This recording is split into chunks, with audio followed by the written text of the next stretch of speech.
Good evening, everybody. How are we all doing? My name is Mike DeWant here with the Region Sports Network for Region Football Weekly, coming to you live from the Centier Bank studio at the Athletic Performance Factory. Alongside me, of course, the man, the only Jay Simmons. Jay, it's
'20. 10-1 start to the year. Obviously, we're already deep in the season in Week 13, but their one loss coming to Maryville all the way, what seems like about half a year ago, we could just about say, when they took on Maryville. But yeah, this team getting healthier as well. Ethan Reyna came back, their leading tackler. He had 12 tackles. Brady Stovall as well had 8 carries, 58 yards, 2 touchdowns. Jay, again, a winning culture here, and we're seeing it once again. The 2025 Andrean squad. Yeah, and then you got some guys returning off of injury, so they're peaking at the right time. It just seems like you're right. They got no stopping but themselves. That's what they got to make sure they stay away from. The stars are aligning for Andrean, who again had those first.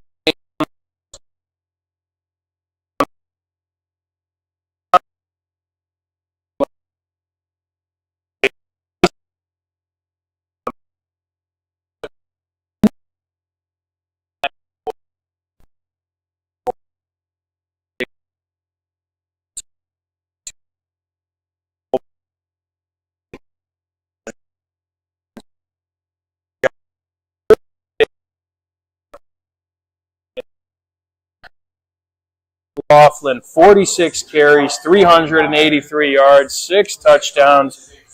Oh, goodness, Jay. Again, this kid although he has quite the volume, that's almost second to none with people in the state, I mean, he still churns out yards and obviously, again, leads this team to another sectional championship victory. He averages a first down every time he touches the ball. It's 10.75 average per carry. I mean, how do you stop an offense like that? And I was doing some math today. In his career, he's got 11,389 yards. He's only 735 yards away from Derrick Henry. Some guy we watch on Sunday. This team can continue the success. He could set that record.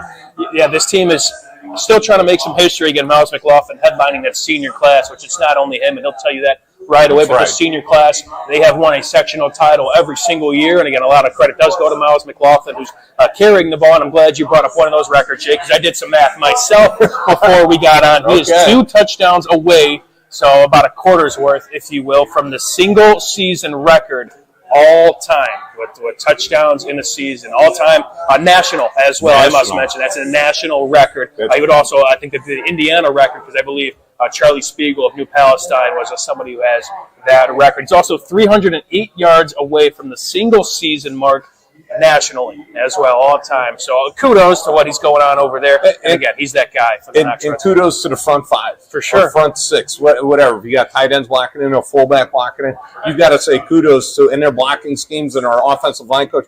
Those guys are making sure he's able to get 383 yards last game. I mean, that's crazy numbers. I think we call it front 10, actually. Yeah, okay, all right.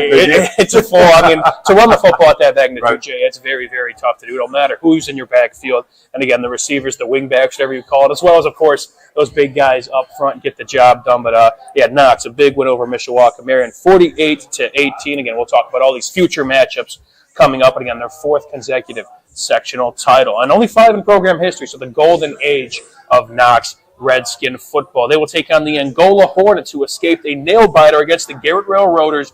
30-28 was that final score. Up at 4A, a game that was on the Region Sports Network, a game that you were at, Jay Simmons, at the Brickyard. The Hobart Brickies took on the Lowell Red Devils, and Hobart avenged an earlier season loss, which ultimately kind of took them out of the NCC race. 35-15, the Brickies get the job done. Jay, break it down for me. Well, I think one of the things was that home field advantage right there set the stage for early and often. And the funny thing was, you've got 2 great backs in this game, and the quarterbacks were the featured runners throughout this game. You've got Tatum from Hobart with 153 yards, 2 touchdowns, 2 more passing. So it was all just a great job by both of these quarterbacks carrying the load. But Tatum sort of came out on top, and just what a great game. I mean, look at this. Max Pickett only had 134 yards rushing. The quarterback had 150-some yards rushing.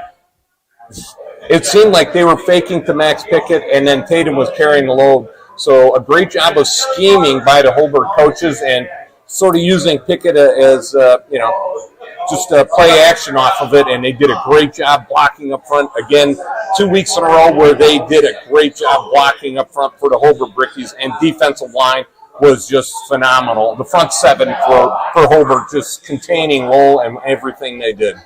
Big shout out again to Max Pickett, like you said, who was one of those bell cow backs for Hobart, which is nice of them to get back as he missed that Week 6 matchup. There was a great story on him.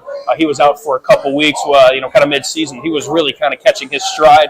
Came back, and quite the storyline in this one. His dad, Mike, was a fantastic Lowell running back. So a very bittersweet moment there. I believe he wears number 6 for his dad as well, which, of course, is quite the big number there with the Lowell faithful. What about Lowell, Jay? We'll get back to Hobart later in the show, but you and I talk about it every Thursday, really, and seeing kind of Lowell stack up these wins and give themselves a chance, although they fell short in Week 9 of an NCC title. It was a team that, again, you have a first-year head coach. You got a couple guys coming back, but a lot of guys that have to step up and take some elevated roles. And I'll tell you what, although, yes, there's some to be left on the table with, yes, you missed out on the NCC, you missed out on a sectional championship, things are really brewing here. And, again, to close the book on Lowell, Timothy James, he's a Lowell guy through and through. Yes, they graduate from names like Brody Kowinski, graduate some other senior. Lincoln Schneider was a big piece of the puzzle.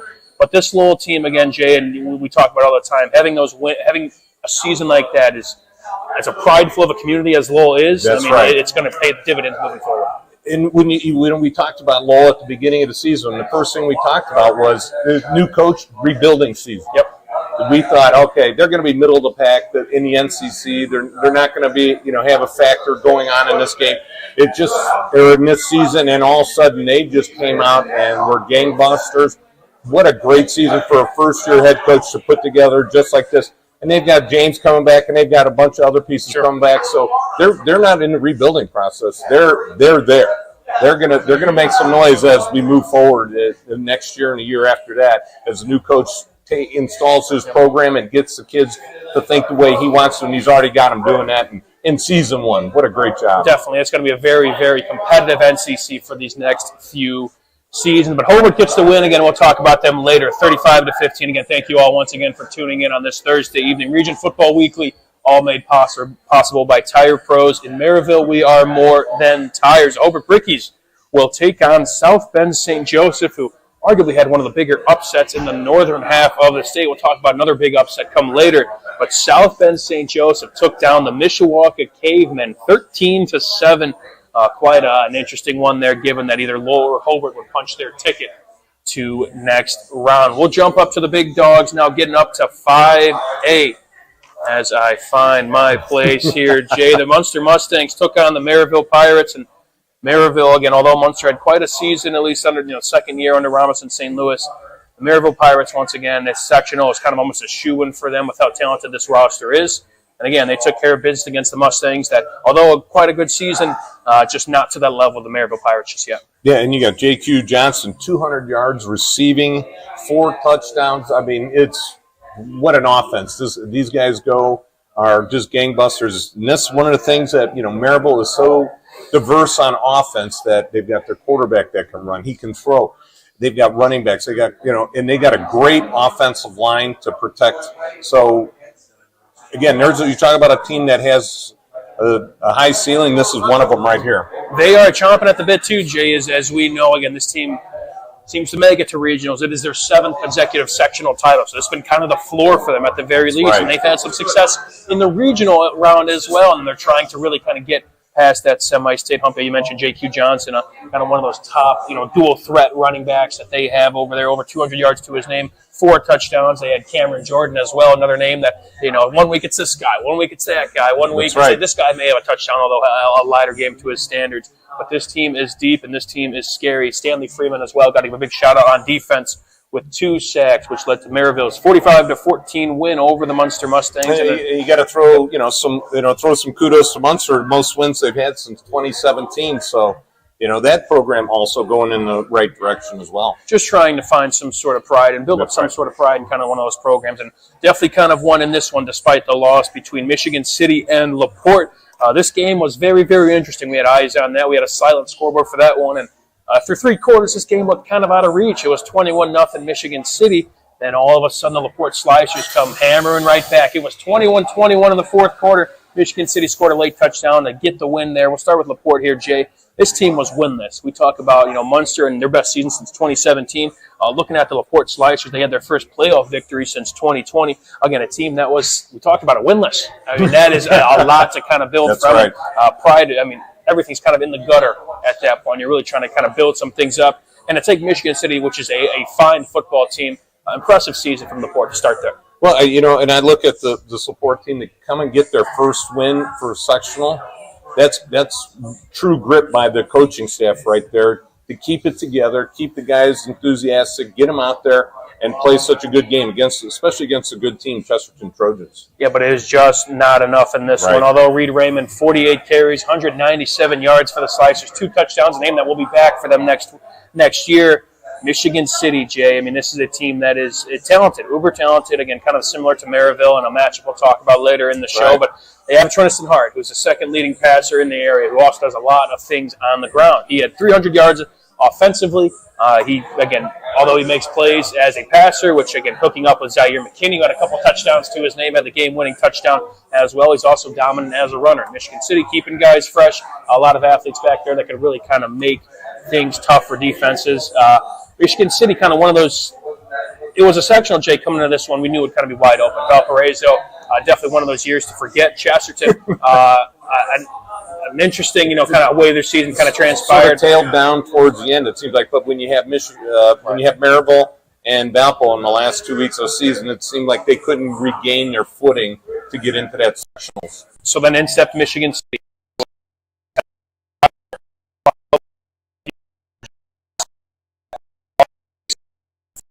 As well.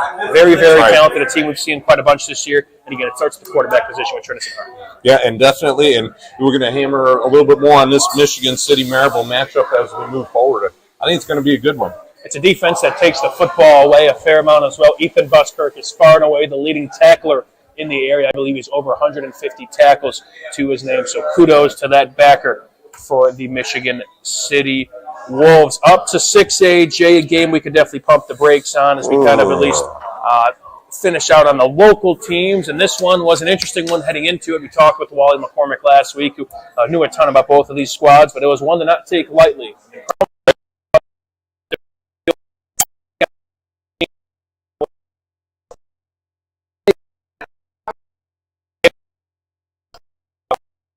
28-24, the Penn Kingsmen, I guess we could call it a shocker over there at Freed Field. They defeated the Crown Point Bulldogs. Battle of unbeatens in this one, Jay. I know you were caught up at the Hobart game, but That's this right. one, I could imagine when you first saw it, your initial reactions, and then diving a little bit more into it. Yeah, See what happened. You know, as you're watching the scores go by, all of a sudden you're seeing Penn winning. Then all of a sudden, middle of the third quarter, you see Crown Point come back, and then you're thinking, okay, the world is right. Crown Point's coming back.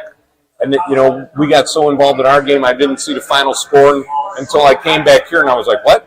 Anyway, you guys are fibbing on me. And I just, you know, Penn's first sectional since 2023, so kudos to them. And, you know, not reading the press clippings and going out and playing the game. Just a great job of them doing what they needed to do and win that game and come back fashion. And this team was hungry because we talked about their last win in the sectional since 2023. But this was a team that they won that sectional. Guess who they played in the regional round? That was Crown Point as well, a team that they lost a heartbreaker to. And I guess we'll start with Penn. For a team that to respond, Jay, Crown Point scored on the first play of the ball game. A.J. Summers, a freshman running back, they put him in the Wildcat position.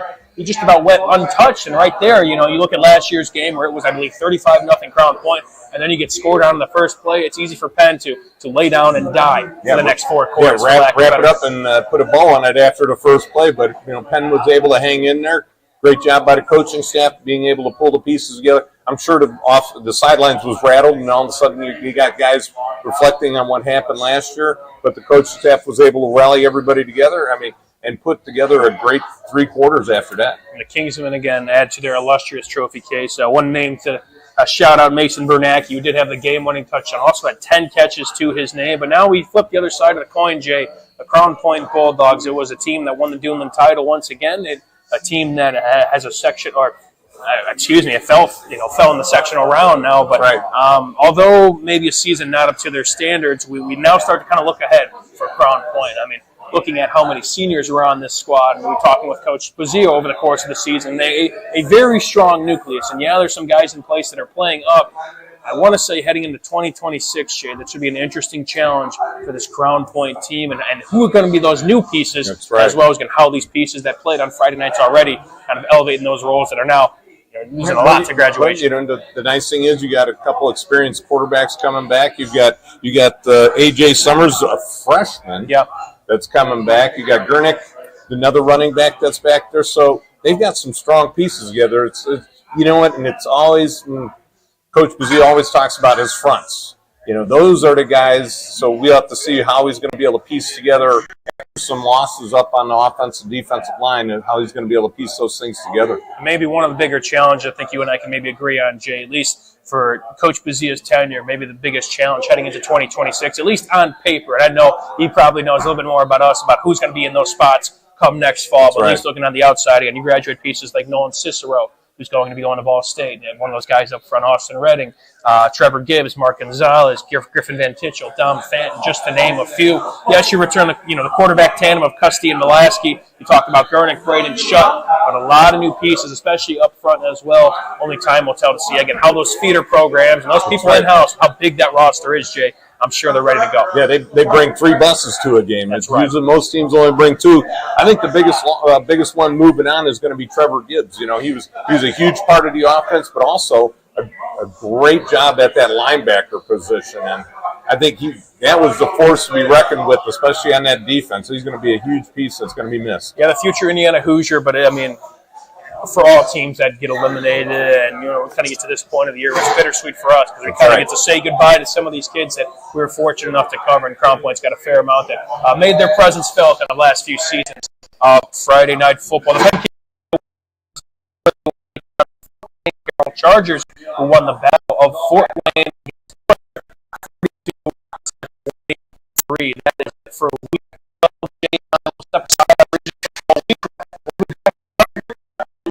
Regional championship. At least looking at the whole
watching one game. It was a basketball game, and I think there was a little bit of an altercation. And as the altercation was happening, my ad was right on the bottom, and someone typed in, "I wonder what Mark Macknick's thinking right now." And I was thinking, wow, this is awesome. It's really been a great feature for my business. It's the only advertising I do. I don't advertise anywhere else other than Region Sports. You know, it's for the business, but mainly for the involvement with the community. I played high school baseball here in Highland, and ever since I've been advertising on Region Sports, a lot of my old coaches are now my clients. A lot of my old teammates come in here. My recommendation, if you're a business here in Northwest Indiana, I think Region Sports is, for your money, it's one of the best places that you can advertise. I mean, I can advertise on billboards. I could do anywhere I want to. And I choose Region Sports mainly because I get a lot of feedback, you know, especially on the high school level. A lot of the parents, if they can't make a game, they're watching it online. They're watching a replay, the grandparents. So it's done wonders for my business, and it's my go-to for advertising. It's the only spot I would advertise. So if you're a business owner in the area, really look into advertising on Region Sports. It's going to be well worth your money, and you'll make tenfold on what you're spending. Region Sports Network, they're the only game in town, but they're more than just a game.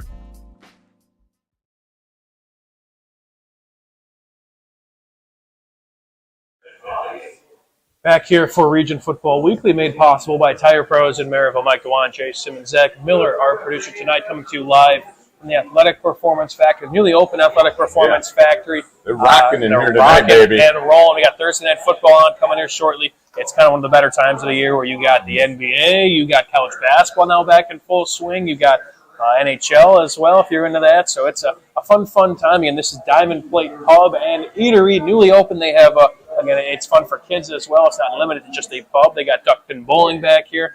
Jay was working on his golf swing not too long ago on the golf almost missed the wall. You almost missed the wall, but you didn't yet. Be sure not to tell anybody here that we caused any damage as well. But no, feel free to come on down here at the Athletic Performance Factory. This is Diamond Plate Pub and Eatery. Before we get into it, Jay, I'll give a big shout out to our guys over there at Level Up Barber Lounge. Yeah, Level Up Barber Lounge. Go to Booksy app, look up Big C, Big Al, or Axel. Book your appointment. I need to, Mike. You're looking good. I need to. I'm looking a little scruffy on top. But again, look those guys up, Level Up Barber Lounge, across the street from the Crow Lantern Man, our sponsor, our superhero sponsor, in Highland on Kennedy Avenue. Look them up. Book your appointment today. I'm hearing it's pretty busy over there. It's going to be busier now, especially the holiday season. Got to look good for your family for Thanksgiving and for Christmas before you know it. The great thing about it is you go in there, they're talking Region Sports. It's like an old-time barbershop. They're in there talking about basketball. They're fired up for the East Chicago basketball season. A couple of East Chicago guys, they're fired up for it. That's all the chatter I hear in there is about East Chicago basketball. They're fired up. They had a great season last year. We're going to be covering them again this year, right, Mike? Yes, sir. It's kind of basketball season now. Girls basketball got underway. We actually will highlight a couple games we'll have for you all this weekend. But Jay, we got to talk about football. It's a football show. We'll talk about basketball a little bit later, but we'll start with the local regional. We'll just go through all the northern half of the regional championships. Jay and I will kind of harp on 3 games in particular that we'll talk about later, as well as you got an all-conference list coming out. But we'll kind of run through this and what's at stake for some of these teams. But LaVille will take on Pioneer. LaVille seeking their first regional title since 1982. Jay, I got the chance to make history once again. That was when I was in high school. I thought you were like 30 that time. What? No, man, no, but that's what I'm saying, though, man. I mean, this is no matter how old you were at the time. 1982, that is 18 and a senior. Hey, that was the last time Highland. That was the second to last time Highland won a regional. Yeah, but it's again sectional. I'm sorry, sectional. An opportunity here, Jay, for LaVille now taking on a Pioneer team that has been around the block, and it's kind of one of those trends that us as media members, in this industry, and although yes, it's maybe outside of our typical area, if you will, to kind of see this David versus Goliath, where Pioneer They're seeking their first since 2020. They're ninth in program history. They're coming in this game as the third-ranked team according to the IFCA. LaVille, again, a long time coming since they've been to this spot. Just, again, one of those stories, Shane. You'll see this a lot, but you kind of root for the underdog a little bit. I always do. Right? So, I mean, the Lancers maybe punching up here, Pioneer, again, a team that's been here, and again, a team that's obviously well-renowned in the coaches' poll, but it's going to be a fun one over there between those two squads. On the other side of 1A, South Adams is at North Miami. South Adams trying to go back-to-back in the regional would be only their fifth. They're coming in at 10 in the poll, while North Miami, again, kind of similar to the LaVille Lancers, seeking their first since 1994, only their third in program history. At the bottom half, we'll only talk about the bottom half in this one, Jay, at the 2A class. Eastbrook takes on the host, Adams Central. Again, we're not going to spoil too much of the top half, but we'll talk about that a little bit later in the show. Eastbrook, I mean, this game's going to be a fun one to watch out. Just, if you're an Andrean fan, I guess, if you will. Eastbrook, number 5 in the poll, while the Adams Central, number 1 in the class of 2A. Adams Central's been here quite a bit, won 6 of the last 7 regional titles, seeking their 5th straight and their 17th overall, while Eastbrook seeking their 8th and their 1st since 2019. A game that is kind of local, but a game we're going to definitely be watching just for records at stake here. Jay, Angola will take on the Knox Redskins. Angola seeking their 2nd overall title, their 1st since 1992, while Knox is seeking their 2nd overall. We talked about 2023. They're coming in at 5 in the poll, Jay. I'll tell you this, looking at kind of our feeds on Friday nights, yes, there's some great games going on, but one thing keeps lingering. There's a common trend with all the comments. That's right. What's Miles McLaughlin have for tonight? So we might be in that same boat as well. I'm sure. Feeds. And 735. That's what he's got. That's his magic number. So 2 touchdowns for a record, right? Yes. 308 for another record. And then you're talking about the national. I'm talking about the national record. So it's going to be a lot of stat watching in that game. Maybe not the wins and losses, but you want Knox to progress if he's going to get to that Derrick Henry title. And I mean, they're not going to try and force it, but I mean, it all kind of runs through him, if you will. No right. pun intended. But again, there's not many guys getting other carries. But it is just truly impressive as well as you kind of close the book on Knox that you start looking at the numbers that he even does. I think he even kicks off as well. And I think he sells concessions here and there as well. I know you're going to get to that. I'm going to get to the popcorn. Is he working the popcorn in the stand? I've been around you way too much. He does. I mean, he's somebody that and he plays defense yes. as well. So conditioning that not only, again, although Miles McLaughlin, what he's got to put himself through, but also, again, you got to give a big shout out to the Knox Strength and Conditioning Program and what they do in the off season to get him ready for stuff like this, because that is, kicking on. You're rarely leaving the field, and again, Jay, like having 40-plus carries in a ball game, I mean, that wears you down, no matter how much you're really getting hit if you're scoring 6 touchdowns a game. I would think occasionally they're going to rest him on defense. You're not going to take him out on offense. I remember when I was in high school, I played both ways. I didn't carry the ball. I was a wide receiver and an outside linebacker, but somewhere in the second quarter, I sat a series on offense, and then in the third quarter, I would sit a series on defense. So I was getting rest throughout the game. Not a whole lot, but just, it was spotted somewhere in the game. And a lot of coaches know how to work that, but I'm sure he's got to be getting some rest here and there on defense. I'd hope so, but he is a machine, to say the absolute least. And we are in the presence of one of the best careers, not only in the state of Indiana, but in the country as well. So kudos to what is going on over there. Knox trying to keep the train rolling, records intact or not, and more so the overall goal of getting to Lucas Oil Stadium, while Angola is looking to spoil the party and make some history against seeking their first regional since 1992, only their 2nd overall if they were to get the win. Then you got Powerhouse in Fort Wayne Lures. They'll take on Twin Lakes at Twin Lakes. The Fort Wayne Lures seeking their 24th regional title, won 4 of the last 5, 3 straight, coming in at 10 in our poll. A team that's ranked just a notch above them is Twin Lakes, who, despite the history of these two programs, Twin Lakes coming in at 9 in the poll, 0 regional titles to Fort Wayne Lures' 23.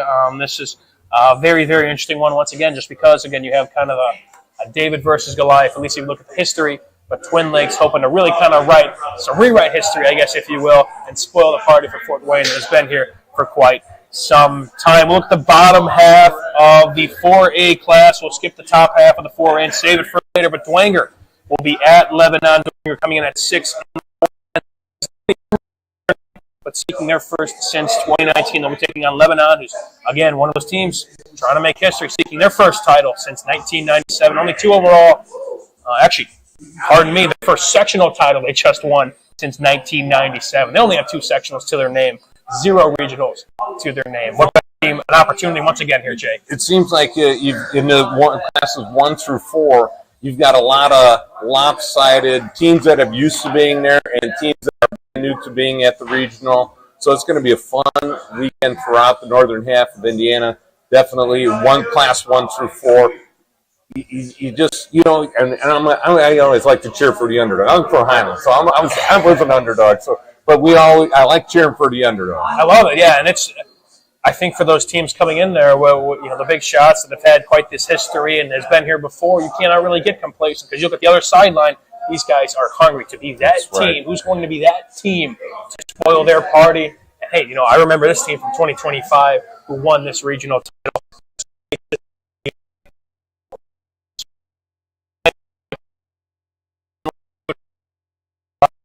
And we'll be at Concord, Jefferson, number 4 in the coaches poll at 5A. 7 sectionals to their name, 0 regionals as well. So despite Jefferson, they were 6A for quite some time. We remember them being in Crown Point's class and playing a couple of Dillon opponents in that sectional 1. Now have moved down, putting together a stellar season.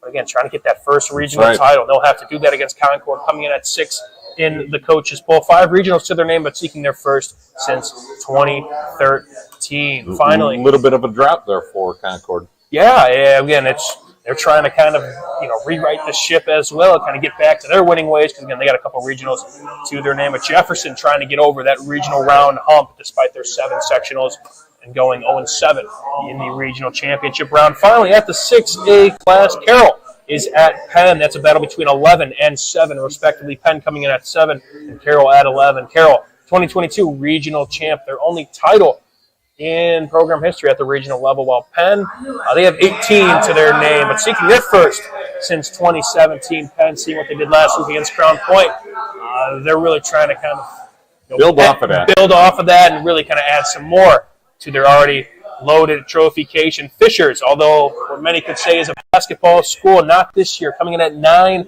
in the coaches poll, seeking their 2nd overall regional title in 2010. Westfield as well, a team to always watch out for. That's where they'll be at.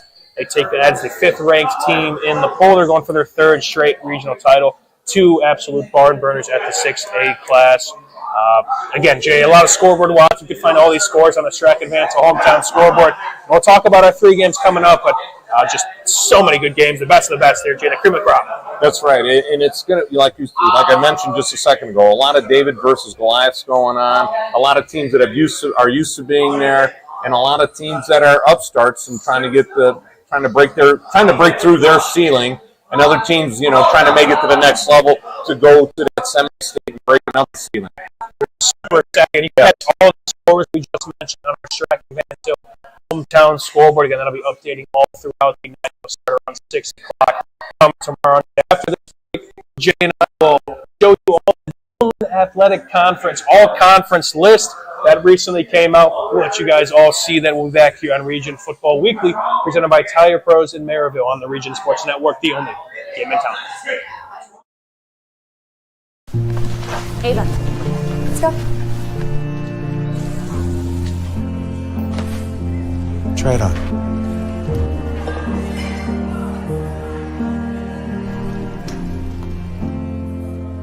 The shortest distance between 2 people is a smile. That's why we're committed to fighting hunger in our communities until everyone has a reason to smile. Strack Van Til, where making life easier starts with a smile. Hi, I'm Crowd Company's Lantern Man. If you're a contractor, it's my job to make your insurance coverage simple and affordable. Because I know time is money, I'll come to your business. Certificates and bonds are a snap. Wherever you are, whatever business you're in, we've got you covered.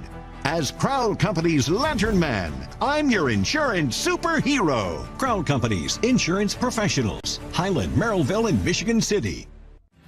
Thinking about what to do after high school? Consider a career with Boilermakers Local 374. As a Boilermaker apprentice, you'll earn while you learn. We offer excellent wages and benefits, and as part of our no-cost hands-on apprenticeship program, you'll learn from the best in state-of-the-art training centers and on the job. Become a union Boilermaker and get on your way to a great career. Find out more, visit www.local374.org or call 219-845-1000. From lighting up Friday night football to powering the classrooms that shape the students of Lake County, IBEW Local 697 is proud to support our region's schools and the communities we call home. A career as a union electrician could be your next great move. Your next cap might be a hard hat. IBEW Local 697, powering futures, powering the region. Four Seasons Mechanical proudly serves Northwest Indiana, providing quality, reasonably priced, reliable service. With a quality and comfort guarantee, the professionals at Four Seasons Mechanical offer a wide range of services in heating, ventilation, and air conditioning. Whether it's residential or commercial, Four Seasons Mechanical is there 24/7. To find out more, the website is fourseasonsmechanical.com or give them a call at 219-756-7020. Four Seasons Mechanical, your indoor air quality specialist. Hi, this is Tim down at Tire Pros and Auto Superstore, 5200 Cleveland in Maryville. 219-887-3333 is our phone number. We've been serving the region and building relationships with our valued customers for the past 23 years. We have a wide variety of services, quality tires with the best warranty in the nation, and some of the most skilled mechanics I've ever worked with. Let us exceed your expectations. We're setting a new standard. Come on down, ask for Mike or Tim. We'll take excellent care of you. Thank you. At American Testing Services, based in Hobart, Indiana, we specialize in NDT drone inspections and heat treatment services for local mills, fab shops, and facilities across the country. From Northwest Indiana to nationwide, we deliver precision, safety, and reliability. American Testing Services, America's trusted name in NDT.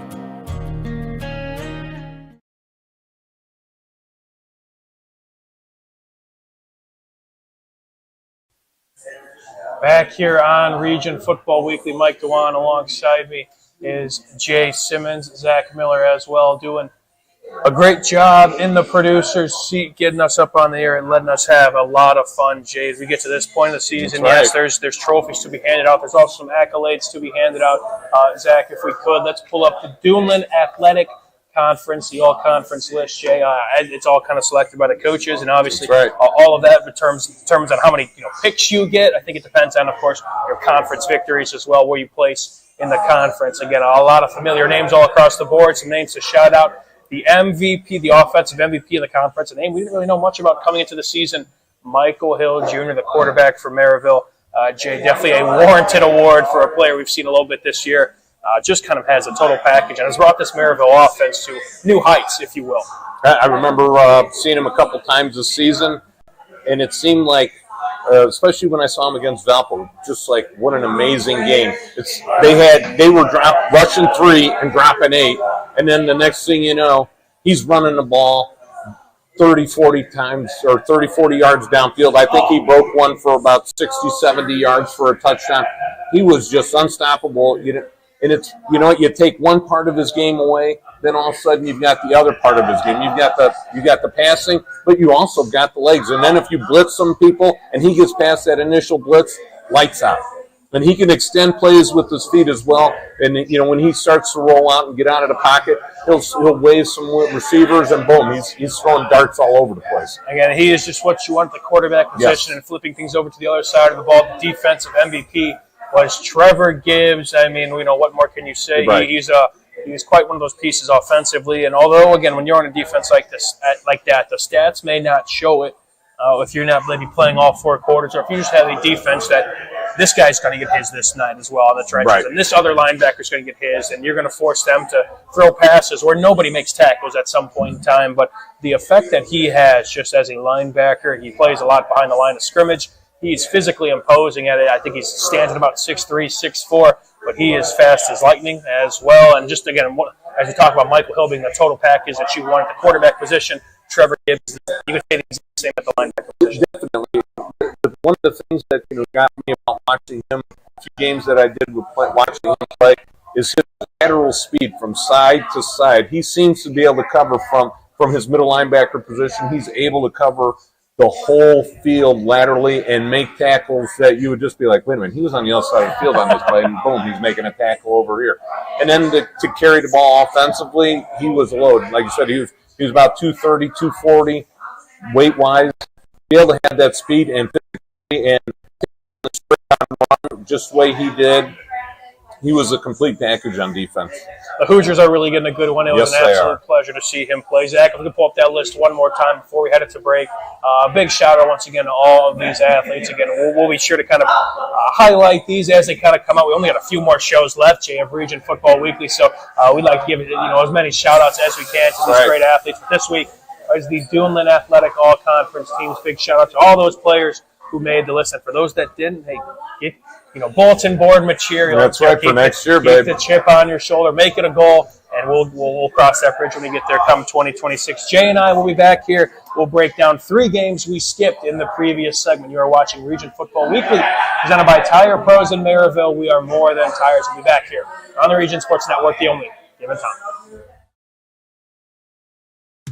Old Man Winter is just around the corner, and that means temperatures will soon begin to drop. And a region winter is not the time to be left out in the cold. The professionals at Economy Electric Heating and Cooling can tune up that old furnace or install a new unit that can last for years. Your family deserves to stay comfortable this winter, and with 24/7 emergency service, comfort is just a phone call away. Economy Electric Heating and Cooling, 219-923-4441. Or for more info, the website is forajobdoneright.com.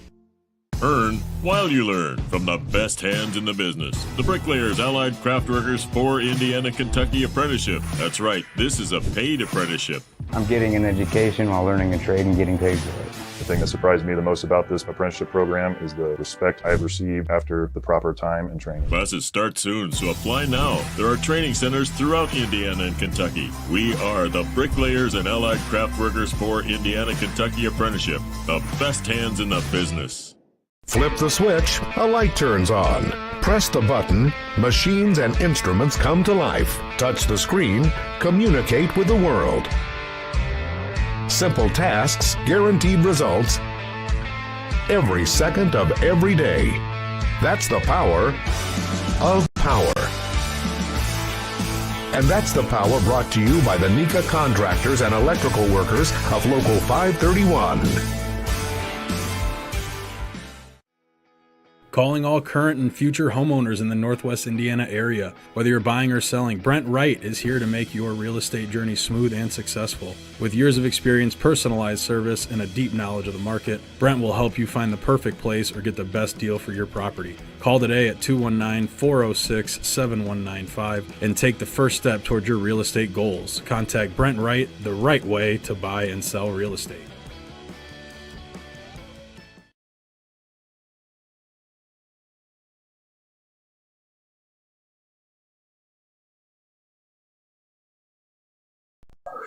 Back here live at the Athletic Performance Factory, Diamond Plate Pub and Eatery. This is Region Football Weekly, all made possible by Tire Pros in Maryville. Jay Simmons, my Thursday night partner for the course of the season. Zach Miller doing a great job. It seems like over the last couple of weeks, this place has busted open, and it's lively. It's a great atmosphere. Come on down and check it out. Couldn't have set it better myself. We had some food before this. The food was great. I had an LA street dog, so it had I know you were eyeballing that. It had jalapenos on, I think bacon bits as well, some peppers. Had mayo on a hot dog. I don't think I've ever gone that route, but it was pretty good. Pretty solid, kind of one of those. And then I think it was ketchup on it as well, which I know our executive producer, Chris Ramirez, did not like me for putting ketchup on a hot dog being in the Chicagoland area, but whatever, man. Generational thing, right? If you will. But nonetheless, here, hey, come on down to Athletic Performance Factory, man. They got a lot of great things going on. And, more importantly, opening their doors to us on Thursday nights, sometimes, taping shows early on Tuesday nights as well. Again, as you kind of said, we were here when they were really kind of trying to put this place together. And it's a fun spot, one of the newest hubs here in Northwest Indiana. Again, we had a couple of TVs on. We talked about the sports season where we're at now. And Friday nights as well is really when it's fun if you're a Region football fan. We have a couple of Region sports broadcasts up here as well. A lot of great football. And that's where we kind of segue into tomorrow's action where We'll have 2 games on the Region Sports Network and 1 game we definitely got to highlight, and we'll start with that first. We will not be covering this game, but we'll definitely keep our eyes on it with 2 teams we are very, very familiar with. It is the Maryville Pirates taking on the host Michigan City Wolves. And Jay, right off the bat, 2 dueling opponents, all right? We know that the 5A level, we've seen this matchup typically be Valparaiso and Maryville. Now Michigan City wins that sectional for the first time since 2021. And in steps the Wolves to be back at home and taking on a Maryville team they saw in Week 5. That score of that game, 44-7. All Maryville Pirates. They put up that offense once again. Michael Hill Jr. was a star. Michigan City could not get much going. But, Jay, we've seen teams kind of avenge earlier season loss. Michigan City, what do they have to do to kind of, flush that and play to that environment, which is second to none there at Ames Field? Michigan City has definitely got to play, like I always say, dirty underdog. They've got to play the perfect game. No penalties, no turnovers, limit the big plays by Maryville, and then at the same time create their own big plays. They play that up-tempo offense. They've got to make sure they stay in rhythm, stay ahead of the chains, keep control of the ball, and punch. Anytime they get it in the red zone, they've got to punch in touchdowns. They cannot afford to walk away with a field goal or 0 points and give Maryville the long field, because Maryville can bust open that big play arsenal they've got and take it the length of the field in just a heartbeat. Although the Pirates are always typically known for having great defense, I think you have to put up points if you want to stand a chance, more That's so right. this year than years previous with the offense they had. We talked about the Duneland Conference Player of the Year, Michael Hill Jr. in that game, 24. And J.Q. Johnson, they got another just tough back for them that's been doing it for quite some time. 106 yards to his name on just 9 carries, 2 touchdowns as well. Mikkel Smoot, 120 receiving yards, 7 catches, and a touchdown. Michigan City had a defense that forces turnovers, that forces big plays of their own, and may have to win this one. But, Jay, we'll kind of close the book on this one. But who do you think walks out and punches their ticket to the semi-state round? If Michigan City can get a defensive score, that could tilt the field. But I'm going to go – I know I went really with Michigan City in the regular season. I think my prediction was 44-40 Michigan City. I at least had the score right by one of the teams, but I didn't have it the right way. But I'm gonna go with Maryville. They've been doing so well in this part of the game, regionals. It seems like they hit the wall next week. I'm going with Maryville. It's going to be a fun one. It's going to be a shootout. It's going to be 38-31 Maryville. Love it. Again, you can catch these scores on the Strachan Van Til hometown scoreboard. We sure as heck will be tuning into that one as that game transpires. We'll have 2 video broadcasts on the Region Sports Network. And before we get into it, if you want to watch those video broadcasts, the video will exclusively be on the IHSAA Champions Network. So we'll be sure to provide links all on our social media platforms come tomorrow. But feel free, make sure that is the Region Sports Network you're tuning into on the Champions Network. That's where you'll find the video. But 2 great games. We'll start off at the 2A level, Jay. The Southmont Mounties, whatever you can say about their cool mascot name, they punch their ticket to take on the Andrean 59ers at Andrean, which happens to be their first home playoff game of the postseason. It's their 3rd game overall, but good for them to be back at home. A little bit about the Southmont squad. 38 points to their name per game, only giving them 19. Heath Tolliver, kind of one of those signal callers, and talking with Coach Chris Skinner. Just a big lineup. Heath Tolliver standing at 6'4", one of those experienced guys under center. They got a big offensive line that can really run the football. They got a bell cow on their backfield, Southmont does. The thing for Southmont is they've got to have ball control, right? It's because Andrean really relies on their defense to set their offense up, and if they can get ball control and really move the ball offensively, that would be a dagger for Andrean. And you know what the funny thing was, I'm looking at Heath Tolliver, quarterback. Wait a minute. Am I reading this right? My glasses okay? I actually wrote the right thing, yep. 80 tackles. That's insane for a quarterback to have 80 tackles. But when you're at that 2A level, you're going to be a lot of guys are going to be playing both ways, and that's one of the things. Even though the weather's going to be pretty nice tomorrow, that I think really favors Andrean, and also their strength of schedule. We always talk about Andrean and their strength of schedule, but one of those things is I think the lack of guys playing both ways is one be a huge factor for Grand. Jay, looking at how this one kind of shakes out, we looked at Southmont and how much they're able to run the football. And we look at a name like the senior running back, Avery Stadler, 1,700 rushing yards to his name, 24 total touchdowns, and if that wasn't enough, he also has 80 tackles to his name. Does a little bit more. Those are the only two guys playing on defense? Believe it or not, they have a couple more. Cooper Charles, Bronson Clark, they have 120 and 116 tackles, respectively. But to start offensively, at least with Southmont, they're a team that really kind of runs the football, it looks like. Heath Tolliver also can run, but if you're one-dimensional against an Andrean defense that you harped on it, their defense kind of sets up their offense at times. We saw them against Wheeler. They kind of did just that. And if you're one-dimensional against Andrean, I just don't know if that'll cut it. I don't think so either. The key for Southmont is they're going to have to stay ahead of the chains.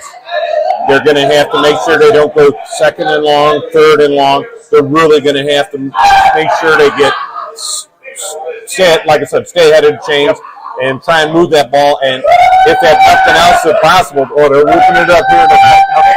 And something could happen. That's right. You tell me. I know Purdue's playing right now, so. But Southmont, if they can get the ball and punt Andrean into some long fields, that is going to be a huge factor for them. And that's how and then of course you got the 2.5 hour drive that they're going to have to deal with. Sure, Southmont. They're coming from Crawfordsville. That's Wabash College area. For those that don't know, but Jay, in this one, we'll kind of shut the book on this one. I know you're not. You're going to be actually calling some basketball this weekend, so I can ask you for predictions for both of these games. Jay, Southmont or Andrean? I'm going to go Andrean 28, Southmont 17. It's going to be low scoring. It's all about who defensively can cause the turnovers and keep the offenses on the field. And I think Andrean can do both of those. Their defense has been unbelievable this season and what they've given up. And I think the defense is going to be the strong suit for Andrean as they move forward. But I think it's going to be too much for Southmont. I'm going with Andrean 28-17. Southmont trying to punch their second ticket ever to the semi-state round again. They won. They punched their ticket in 2023. That was the only time they have done that. While Andrean, they've been here before, seeking their 13th regional title, trying to win their 4th in the past 5 seasons. And that game will be on the Champions Network. Video will also have the audio broadcast on our usual platforms, which is Facebook, YouTube, and regionsports.com. Coverage for that game will begin around 6:15, 6:30 with that 6:30 kickoff. So feel free, check us out on the Champions Network. If not, feel free to take a look on Facebook, YouTube, and regionsports.com. And at the 4A level, our second of 2 games on the Region Sports Network, at least for football, come tomorrow night. The Hobart Brickies travel all the way to South Bend to take on South Bend St. Joseph, the Huskies out there. About those Huskies coming off that big win last week against Mishawaka, again taking down spoiling a team that was ranked in the poll. And it wasn't pretty. It was a 13-7 win. It required a bit of special teams. It required a total team effort, if you will, with South Bend St. Joseph averaging nearly 28 points a game, only allowing, 8.6 points per game, having one of their better seasons. Most wins in a season, actually, since 2011. This is a team as well, Jay, you and I both know, kind of one of those basketball schools we kind of saw over this past season. But, hey, not so fast. Football coming around here and trying to take down a Hobart team that, Jay, this program as well, Hobart against it. See them get over that sectional hump, which 5 years is about 5 years too many for them. Their first one since 2020. This is a team that is hungry, and you can harp a little bit more on Hobart and what you kind of saw from them last week. Well, for this and I think they're gonna go with who brought them to the dance. It's their running game. They run first, pass second. Their passing game is just as effective with Tatum at the helm. And Tolliver last week had 2 touchdowns on 5 catches, I think, for 80 yards. So you've got Tolliver in your hip pocket. So anytime they're gonna stack the box, boom, you can go to the next level. And they barely use Pickett. They use Pickett as more of the play action, and then Tatum was the real leader in rushing. So maybe they'll switch back. They'll say, all right, last week we showed featured the quarterback running, and now this week we're going to go with more Pickett and then more Tolliver too, because he is a great threat to have. with what a great mix-up with the offense and with our passing and running attack. Yeah, I mean, they mix it up really well. Yes, Tatum they do. throws quite the deep ball. It seems like his top passes are kind of on those play actions, like you mentioned, where you run, and then you find somebody like Bryce Tolliver over the top to really kind of take the top off the defense. But speaking of a defense, Hobart's defense is fun to watch as well. They have Josh Diaz, who's a guy that plays both ways. They have a fun linebacker core, two guys with over 100 tackles, Vontrell Jones as well, and a very, very stout defensive back unit like Bryce Tolliver, like Sobczynski as well, Nathan Sobczynski, who some guys that have been playing for quite some time. I believe both those guys logged snaps defensively as sophomores, and now for them to kind of take this elevated role, it's paying dividends to see what they've been putting together as a unit. They're taking on a South Bend St. Joseph team, again, 8.6 points per game. They're led by the quarterback, Sam Cicitano, the junior quarterback. This is a team kind of looking at them and gearing up for this game, a game that I'll be at. A team that's they do things kind of as a collective unit. Their leading rusher does not have over 400 yards. That's an amazing stat. You have 4 rushers over 100, 8 rushers over 100, but nobody over 400. So all of a sudden you've got a couple guys in the backfield. You're like, defensively, like, okay, who do I focus on? Who do I try to take away? Who do I isolate? There's nobody, no rhyme or reason, and it's just like, it's going to be tough for that Hobart defense. They're going to have to come to play and get ready to go. And what is, again, about an hour and a half bus ride from Hobart, give or take. We talked about there's some other offensive weapons as well. Dallas Downey, senior receiver, he's their leading guy, 507 receiving yards, 6 touchdowns to his name. Charles Grew has 9 sacks, the defensive end position, a piece you got to watch out for. And James Crinity, we'll get that by tomorrow. The junior defensive back, 5 interceptions to his name. But you know what? Just say James Ballhawk. I'm sure he'd prefer his last name. Yeah, but with 5 interceptions, that he has got his eyes in the backfield. He's one of those guys that the defensive backs, you always usually say when you see one of them drop it, and you say, now you know why he doesn't play wide receiver. But with 5 interceptions, he's got good hands. So that's gonna be one thing Hobart's really gonna have to watch out for is that ball hawking defense. It's all right. It's a region football show. Right. It's a region audience, so we'll worry about that pronunciation tomorrow. But this audience, I can imagine a little bit of Hobart faithful in this one, Jay. Right. So I can imagine. I know what your prediction is, us being from the Region Sports Network. But why the Hobart Brickies? You talk about what makes them good. Kind of why they're able to avenge that loss against a Lowell team that is very, very solid, that had their number, that beat them by 3 at the Brickyard earlier in the regular season. They responded well. They're healthy, which is nice. Yes. And they are now, as talking with Coach Schreiber earlier in the week, they got to hop on a bus and play a true road game, which that's been, they played New Prairie at home as well, and they went to East Chicago, which that wasn't much of a road game, if you will, not much travel. Now you got to go to South Bend and take on a good Husky squad. But what do you expect out of this one, Jay? And again, Hobart. It's week 13, and you're saying that the team is healthy. That's huge right there for Hobart. And secondly, it all starts with the fronts.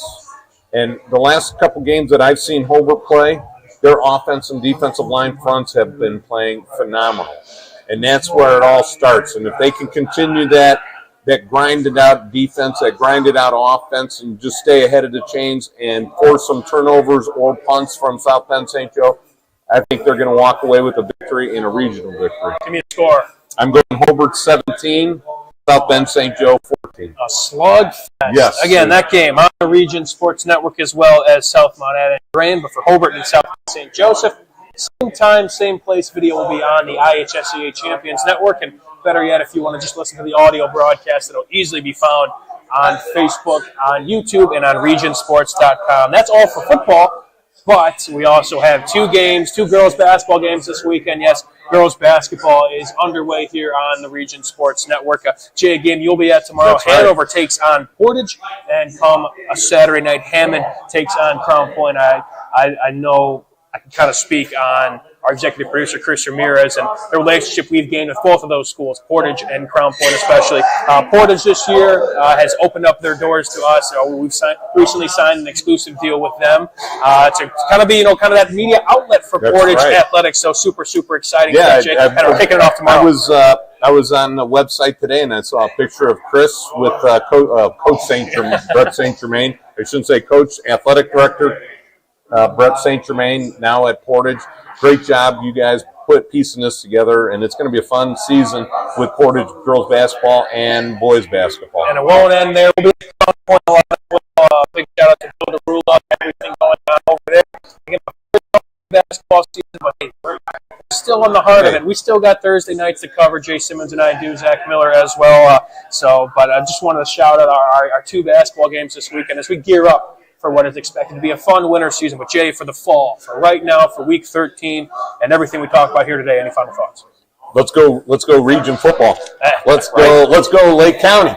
Let's go Lake County. A couple more dogs in the fight. That's Unfortunately, a game between two Lake County teams. Someone's got to go, or two region teams. Someone has to go home. But we're region fans right now, Jay, and that's the best time of the year. Well, that'll do it from us here at the Athletic Performance Factory. Again, for Zach Miller, our producer here tonight, for Jay Simmons, my co-host, for Chris Ramirez, our executive producer, Rich Castillo, operations manager, Heather Ramsey, sales manager, everybody associated with the Region Sports Network, and more importantly, you, the viewers, on wherever you're watching this from and whatever device you're from. Feel free to tune into us from tomorrow night. Again, two games. Got to mention one more time. For football, at least, we have Southmont at Andrean and Hobart at South Bend St. Joseph. Video for that will be found on the Champions Network, and audio will be found on YouTube, Facebook, regionsports.com, as well as girls basketball with you and Michael Bradner between Hanover and Portage. And then come Saturday, Hammond takes on Crown Point. All right, that'll do it from us from the Athletic Performance Factory. This is all made possible by Tire Pros in Maryville. We are more than tires. This has been episode number 13 of Region Football Weekly on the Region Sports Network, the only game in town.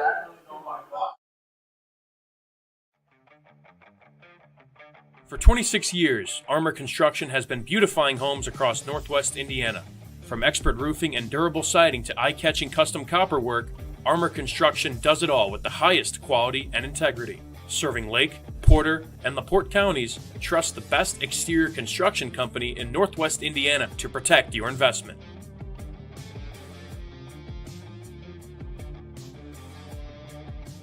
With offices in Munster and Cedar Lake, Ethos Dental Group offers a full scope of general and cosmetic dentistry with expertise ranging from porcelain veneers to dental implants, crowns, and bridges. At Ethos Dental Group, you're assured that Dr. Mark Stojkovic and his associates, Dr. Emily Hansen and Dr. Brian Douts, utilize the latest in technology. Check out ethosdentalgroup.com or call 219-595-3432 to schedule an appointment. Ethos Dental Group, dental care you can believe in.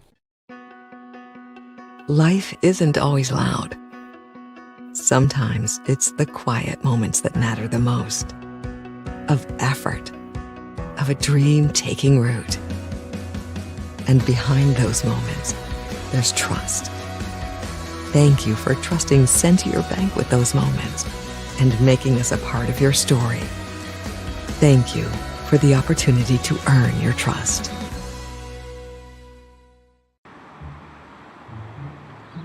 At Blyce, we're used to having the athlete shop at our store. Down, sit, put. But sometimes they get carried away.